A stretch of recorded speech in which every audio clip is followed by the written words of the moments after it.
Hello everyone! Welcome back to Let's Read I.O.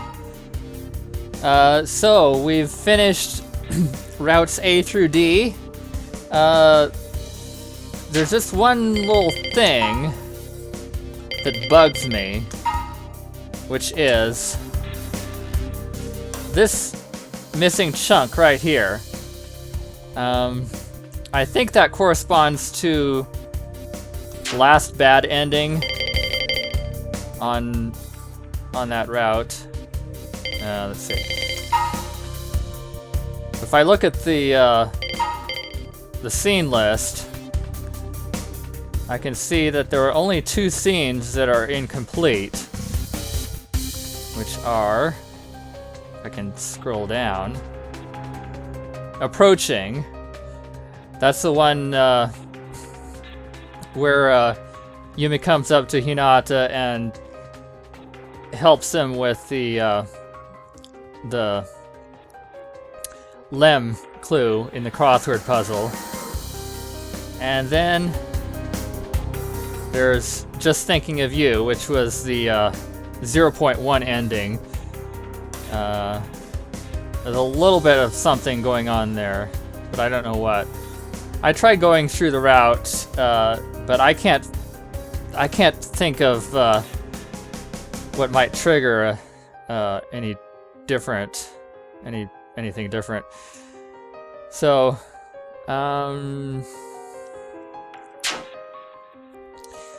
yeah,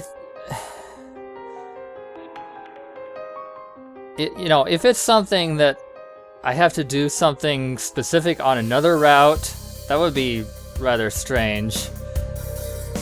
When I saw that stuff in Route A that hinted at maybe that there might be hidden branch points that get activated later, I thought of Remember 11, and that which has a lot of interplay between the routes, but that doesn't seem to be the case. And even if it's something that I have to do something specific on just Route A, that would be strange too, because I've gotten all of the other bad endings, and the most complex I've had to do is 2 specific choices. So I don't know. If anyone knows, if it's something I can do right now, I'd appreciate someone telling me. Otherwise, don't tell me. Alright, so now it's time to start Route E.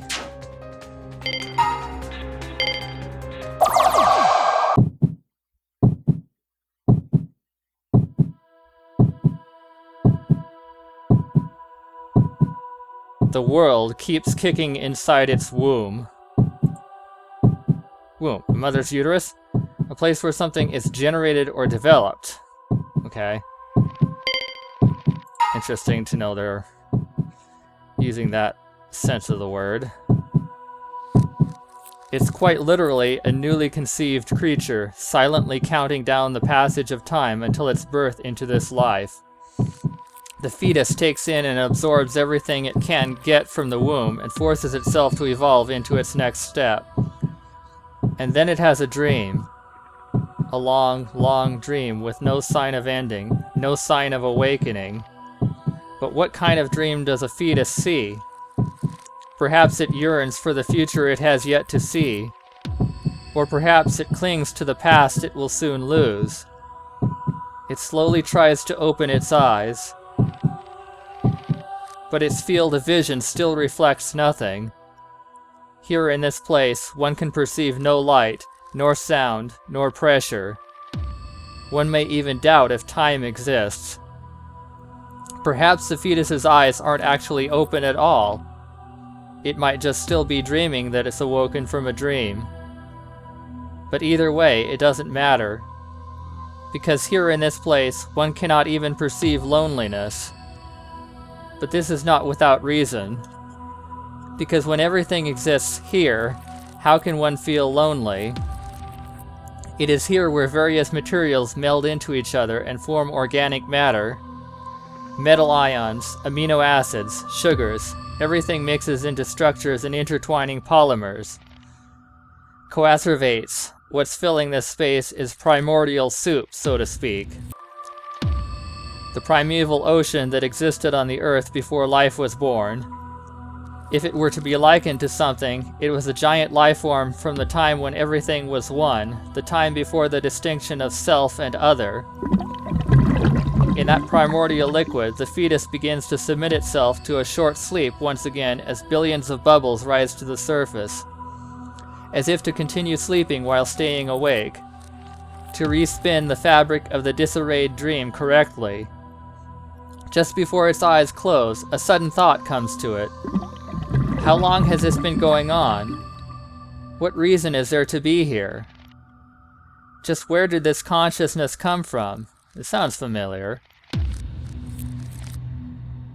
In the distance of this dim, wavering field of vision, a staircase that depicts an infinite spiral can be seen. At its terminus is the moon, dyed a deep crimson. Oh, that's it! We came from there. We kick off of space as if taking a quick turn in swimming. And like that, we head off into the deep, deep depths, searching for the bottom. The dream of the end begins.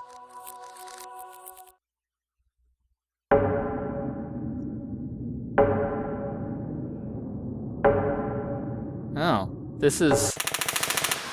Suddenly, a cacophony of machine guns firing aimlessly pounds upon my eardrums as if to rend my consciousness apart. Resounding cries of agony, the smell of blood, the taste of iron. An uncomfortable air coils around the atmosphere. A sense of oppression that could make my stomach implode upon itself. Discomfort and disgust pierce my every pore as if my body has been submerged into a septic tank. And yet, as if in contradiction, I can't help but feel intensely exhilarated. Now, we've previously seen that this eye is, corresponds to the One-sama lem. I also, in going through Route A, I noticed that it also appeared in Mutsuki's diary. So, yeah. That's assuming that's the same color. I'm going to assume that. It all feels overwhelmingly real. How long has it been since I last felt so, complete, without having to throw myself into a blood-stained battlefield? Battlefield. Indeed, this is a battlefield. A holy crusade meant to restore unto this depraved world its true form.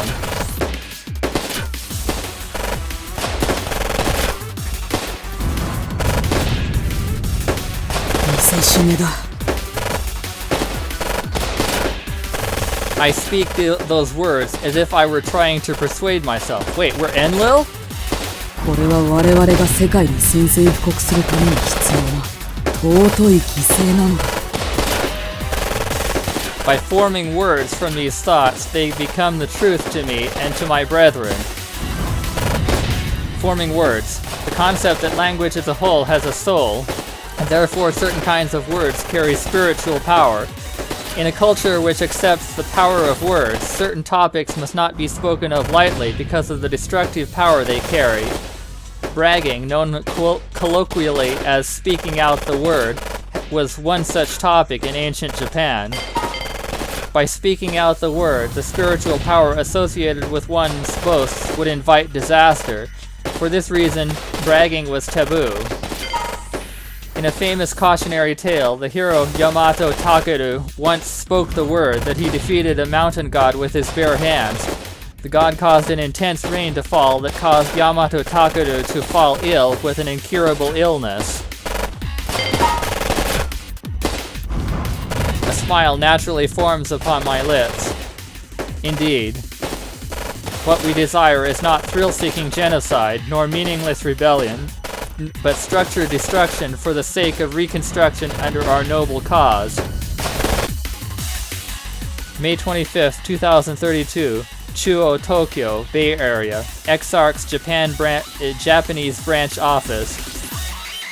We at Code have seized complete control of the building's IDC, Internet Data Center, through sheer force.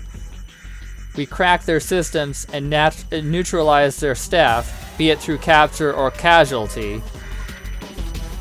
And on top of that, we've completely erased Criminal, the pestering hacker team that dared oppose us.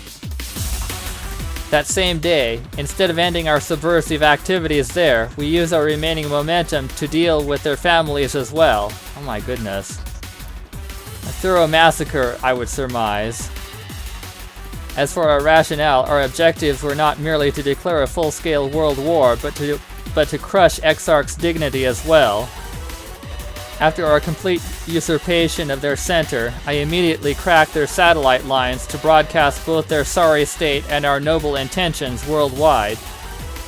The world was shocked at the sudden upheaval. The dawning of war, just how real does that seem to them? Before long, terrorist groups the world over will no doubt commence their own operations in response. Just a short while ago, we were informed of a large-scale uprising in San Francisco, right in Exarch's home territory. Acceptable results.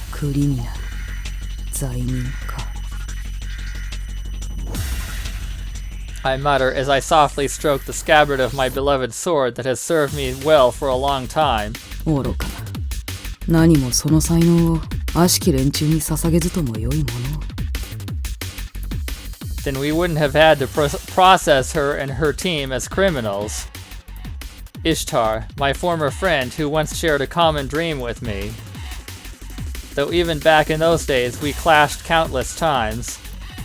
Perhaps it was fated ever since those days that things would end this way. I bite my lip and steel my disheveled heart. Just how many friends have I cut down so far? Leader. When I calm down from my maelstrom of meandering musings, I'm greeted by one of my trusted subordinates. I urge him onwards with a glance. 報告します。あと残るは面倒なサイバーフォースと例の母親だけです。A progress report on Code's active force in their erasure of criminals and Exarch's families. All that remains are investigator Miyata Masayuki, leader of Cyberforce, and Aoi Hinata's mother. I believe her name was Himeka, if I'm interpreting his report correctly. But 直ちに still... 部隊をそちらへと急行させ。待て。官憲とはいずれ雌雄を決せねばならんだろう。だが彼女は捨ておくがよい。よろしいのですが、確かご命令は皆殺しであったから。害になろうか。それを刀の錆にしたところで我らの名誉は上がるね。I look into Tamaza's eyes as I speak. For just a moment, a tint of confusion mixes in them, but that soon enough changes into a hue of compliance.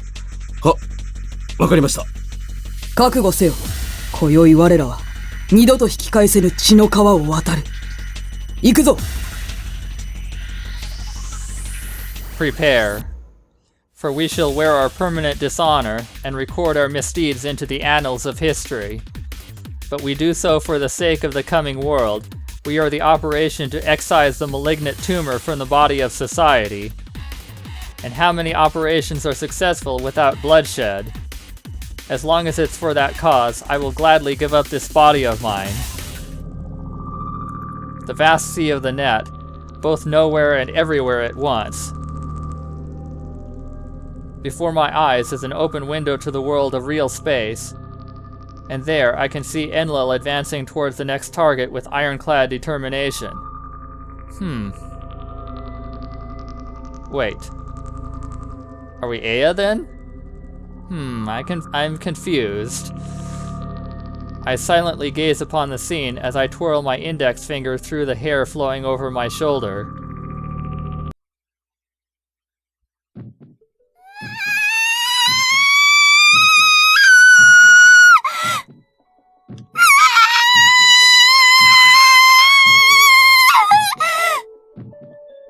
Endless loss, fear, despair.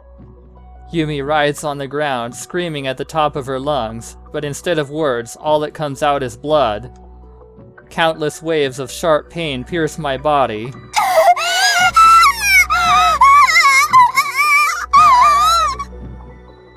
It hurts too much to even speak. It hurts, it hurts, it hurts, it hurts, it hurts, it hurts, it hurts, it hurts, it hurts. It hurts beyond all belief. It makes every pain I've ever felt before seem like a scratch in comparison.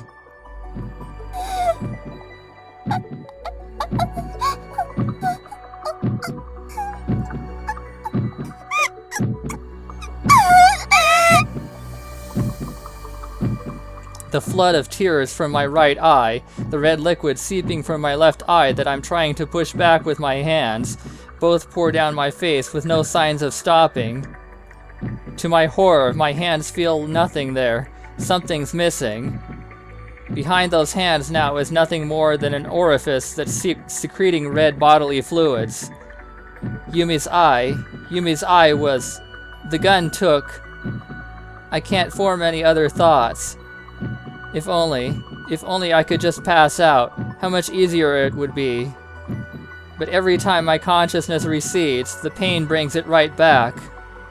It feels like the pains of the lowest level of hell. The dread, the pain, the fear, the suffering, the pain, oh the pain. Save me, One-chan, Dad, Mom, somebody, anybody, save me. Where are you? One-chan, Dad, Mom, leader, Kosuke-kun, leader. Leader, One-chan, I've had enough. I want to go home. I'm scared. I want to go home. Hinata-kun, it hurts. It hurts. It hurts. I'm going to die. Yumi's going to die. Somebody, anybody. It hurts. It hurts. A thick mist of some sort begins to coat the area. My vision fades. I lose sight of everything. That's when I notice that all of the pain, all of that intense pain, starts to fade away, as if washed away by waves. Ah, I see now. I already understand. Yumi will die very soon. As soon as I acknowledge that, my heart slowly calms down. I'm prepared to accept it all. Except, if there's one thing that's too hard to accept, it's the fact that he is standing next to Yumi. In the world consumed by mist, only one thing is clear, him. Why did he come? For Yumi. There's no need to think about it. It's because Yumi called him here. He came to save us, Yumi and all her friends, just like he saved Yumi back then. But he was just a little too late. Just a little too late. He silently looks at Yumi through his sunglasses. Slowly, his eyes ask Yumi a question. Who to kill? The question sends a reverberating knock through Yumi's heart. Yumi silently shakes her head. It's okay now. Nobody has to be killed. Yumi prays, and with that alone, Yumi knows that he understands. Yumi doesn't want to take away anyone's life. It's just that there were people who deserved to live more than Yumi did. The tears I thought had run out come streaming once again from my right eye. The dampness warms my cheek. Who to save? Without a moment's delay, he asks one more question. The first person who comes to Yumi's mind is Leader.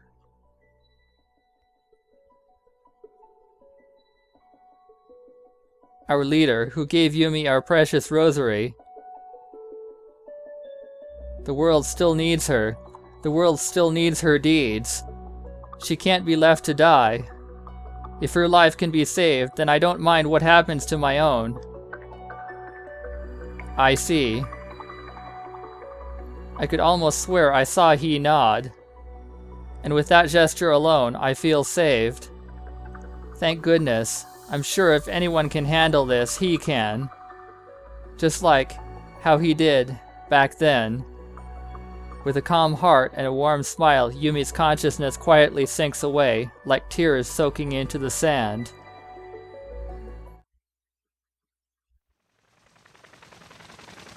Lying there is a body almost completely deprived of sensation. Remaining there is a mind almost completely deprived of thought. Even so, I'm certainly still here. Despite the state I've ended up in, I can feel myself. Quite a strange yet familiar sensation. That said, what meaning is there to the current me? All I can do is accept the world as it is and surrender myself to it. Accept it as it is. Surrender myself to it.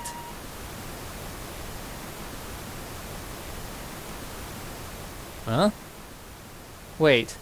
In the first place, who am I? Where am I? Where am I? Who is this? What is this world I'm accepting as it is and submitting myself to? Suddenly, I feel someone's presence. They're looking at me. これは助からないな。くそ。 Everything starts to get distant. I can hear something again. Hey, it's Negro's lab. どうにかならないの。 Ah, that's Yayoi. A grim voice. A voice I definitely know. 完全にフラットライン。いわゆる脳死だな。仮に人工補填で欠損部を埋めたとしても、意識が戻ってくるかどうかは五分と五分。Who is this? I don't think I've heard this voice before. 50% も助かる可能性があるなら、さっさとやりなさいよ。誰が払うんだ？あんたのポケットマネーでなんとかなるような額じゃねえぜ、人命が絡んでるってのに、ネルガル、あんたって人は。この瞬間にも世界中で毎分何十人って人間が死んでいってるんだぜ。夢も希望もあるだろうに。10歳にも満たず、人間としての暮らしも知らないまま、のたれ死ぬ連中がいっぱいいるんだ。なのにただ、あんたの知り合いだからって、何の不自由もなく今まで暮らしてきたこいつを、助けなきゃならねえ義理はねえ。いいか？俺は儲からねえ仕事はやらねえんだ。見損なったわ。あんたそれでもアヌンナキの重鎮の一人なの？はっ、ちゃんちゃらおかしいぜ。そんな組織はあんたが抜けた時点で崩壊してる。それに俺が破産に追い込まれて、店を畳まなきゃならなくなったら困るのは誰だ？あ？わかったわ。私が間違ってたよね。ご理解が早く助かりますよ。だからこの通り、昔のよしみでお願い。ね？おい、土下座すりゃ済む問題じゃねえんだよ。困ったやつだな。もう自分のせいで誰かを犠牲にするのはごめんなのよ。寝言は寝てから言え。お前が放り出したせいでバビロンがどうなったか分かってんのか？だからその責任は取る。私はバビロンに戻るよ。本気か？メグの了承も取ってあるし。それに司のやらかしたことの落とし前はちゃんと私がつけるからさ。だからね。Tsukasa? Yeah, that's, Enlil. いや、それとこれとは話が別だ。何よそれ。I emotionlessly listen to their exchange. It seems that they're worried about something related to me, but none of this feels real to me at all. I continue to listen without really listening, as if they were talking about someone else's business or something else completely unrelated to me. そうだな。じゃあバビロンの利権、俺によこせ。運営と返済の計画を立てろ。それで十分に黒が出そうだったら考えてやる。何を言ってるのよ。今もこの瞬間、この命はどんどん蘇生分岐点に向かいつつあるのよ。即手術をしないと。おめえは自分の落とし前つけるだけなんだから、生活費ぐらい抜ければバビロンの利権なんかいらねえだろ。相変わらず金の亡者ね。あんたって人は。お褒めに預かり恐縮の至りだね。やめとけやめとけ。仇に戻って久しいあんたに睨まれたって怖くもなんとも。やりなさい、ネルガル。誰？おい、まさかお前。さっきの声どこから？私のネットでの基金だいぶあるはずです。足りないとしても今までの私の働き、あなたも知ってるでしょ。返済できない額にはなりません。それにアヌから適正な額のバビロン資金を流してもらえば十分お釣りが来るはずではなくて。あのポット。おめえがそう言うならわかったよ。しかしそこまでして蘇生させる価値がこいつにあるってのか。まさかあなた。 It is then that all sounds around me are cut off.